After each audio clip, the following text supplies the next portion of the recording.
देश के अंदर कांग्रेस ने राज किया, भाजपा तब भी थी, हिंदुत्व तब भी था, आरएसएस तब भी थी, लेकिन देश के लोगों ने आरएसएस और भाजपा को वोट नहीं दिया, मत दिया। 60 साल कांग्रेस ने राज किया, लेकिन जब वो लोग मर गए उसके बाद इन लोगों ने जहर उगलना शुरू किया। पहले ये अंग्रेजों के गुलाम रहे, अंग्रेजों की दलाली की, उनके साथ मिलकर इस देश को गुलाम बनाया। मैंने इनको बोला है भाजपा के लोगों को, मैंने कहा एक नस्ल आई 10 साल पहले, तुमने जो नई नस्ल आई, पुराने लोग जब मर गए, नई नस्ल को तुमने गुमराह किया, हिंदुत्व के नाम पे, राम मंदिर के नाम पे दंगे, गाय, पता नहीं क्या क्या उस पे फसाद करवा दिए। मोदी को जो है इन्होंने भगवान मान लिया और इन्होंने कहा कि देश के अंदर मोदी चाहिए, बीजेपी चाहिए, लेकिन भाजपा धर्म नहीं है।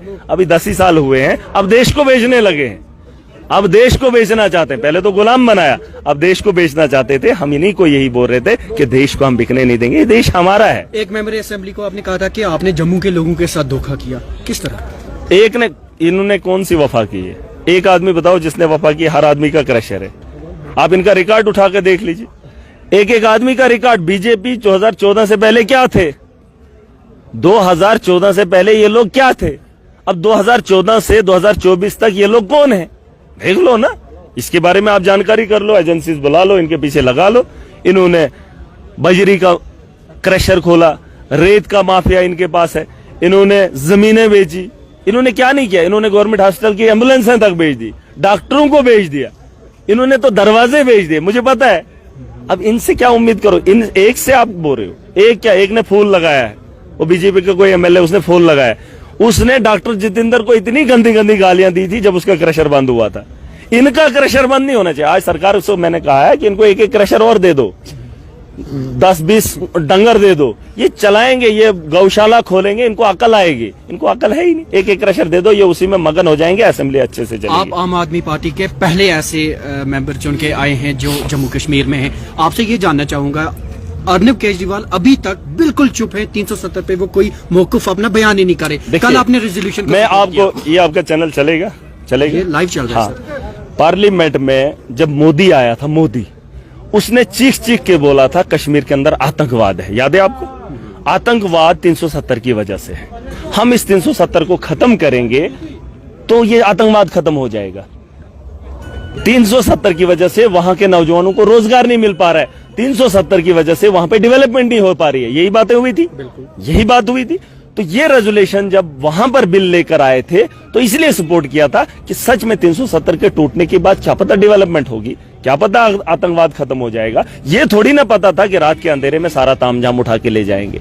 अब ये तो अच्छी बात है, जब देखिए एनसी ने अच्छी बात की, मैं तो उनके साथ हूं।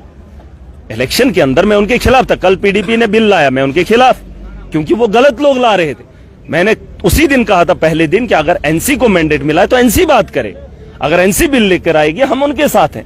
आज जब एनसी ने परसों लाया तो हम उनके साथ, हम मुखालिफ नहीं है, लेकिन कोई जमात लेकर आए। उस वक्त देश के अंदर मोदी का शासन था, उसने दुनिया को बताया कि 370 की वजह से वहां पर आतंकवाद है, वहां पर बेरोजगारी है, वहां पर ये है, ये है।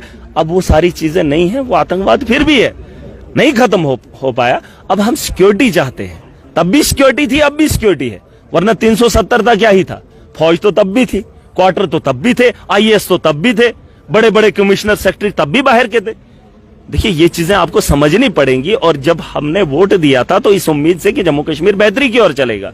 केजरीवाल ने गलत नहीं किया, आज एनसी कुछ काम कर रही है, 200 यूनिट उन्होंने कहा, हमने तो और कहा कि सबको फ्री दो। देखिए कुछ चीजों के साथ आपका इख्तलाफ हो सकता है, लेकिन जब आवाम के हित की बात होगी तो देश के हित की बात होगी, खड़ा होना चाहिए।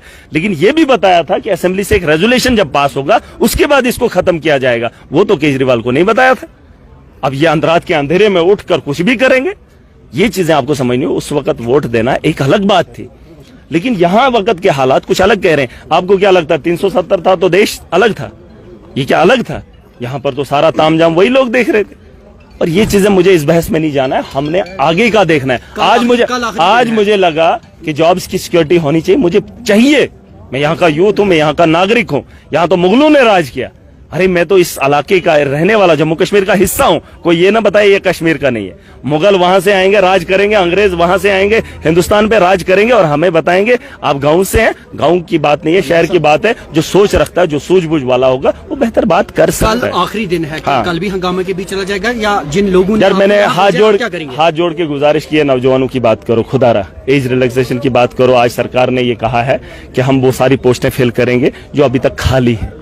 मैं चाहता हूं कि बहुत सारे नौजवानों को मौका मिल सकता है। नौजवान बेरोजगारी के आलम से जूझ रहा है, उनके लिए बहस होनी चाहिए, बात होनी चाहिए। सेशन खत्म हो जाएगा, कश्मीर का टाइम खत्म हो जाएगा, फिर जम्मू में क्या होगा कौन जानता। इनको हंगामा करने के अलावा कोई चारा नहीं है। मैं चाहता हूं कि पॉलिसी फ्रेम हो, जैसे बिजली के लिए इन्होंने कहा 200 यूनिट फ्री हो, उस पर और ज्यादा बहस होनी चाहिए। बताओ जम्मू कश्मीर के सब लोगों को फ्री दे दो, क्या फर्क पड़ता है। दिल्ली के अंदर हमने दिया, पंजाब के अंदर दिया, उनकी तो पैदावार है ही नहीं, हमारी तो अपनी पैदावार है और इन चीजों से भी हम लोग जूझ रहे हैं। ये चीजें हमें मिलनी चाहिए, इस पे भाजपा को बहस करनी चाहिए। इन्होंने स्मार्ट मीटर लाए, मीटर भी बेचे, तार भी बेची, पोल भी बेचे लोगों को, और जब किराया लेने की बात आती है तब भी लूटते हैं। ये नहीं सुधरेंगे। पीडीपी और पीसी आज एक रेजोल्यूशन लानी जा रही है। क्या पीडीपी और पीसी आज और एक रेजोल्यूशन लानी चाहती है, तो पीडीपी और पीसी क्या है?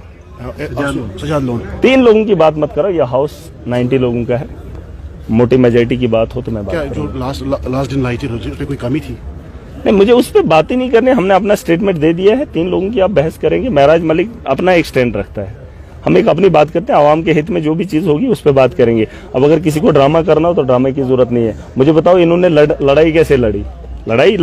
अरे जमीन पे भी लड़ते, यहाँ हंगामा करना। इनको पता है हम एमएलए बन गए, प्रोटोकॉल बन गया, प्रोटोकॉल में रहकर मैं जमीन से लड़ के आया हूँ, मेरे बारे में जान लेना।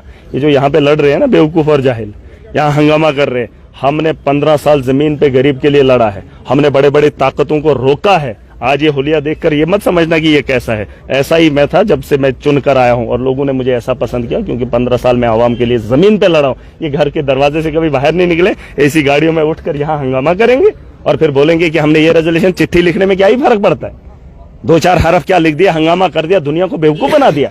बेवकूफों का टोला नहीं है, ये हाउस है, ये जम्मू कश्मीर का हाउस है। यहाँ बेहतरी की बात होनी चाहिए, जो मुसीबतें हैं उनके लिए सोचना पड़ेगा। 2-4 टुच्चे लोगों से मुझे कोई फर्क नहीं पड़ता। अगर आप ये खबर फेसबुक पर देख रहे हैं तो वीडियो को लाइक करके पेज को फॉलो करें। इसके अलावा अगर आप इस खबर से यूट्यूब के जरिए जुड़े हैं तो चैनल को सब्सक्राइब करके बेल आइकन दबाना बिल्कुल ना भूलें। नमस्कार।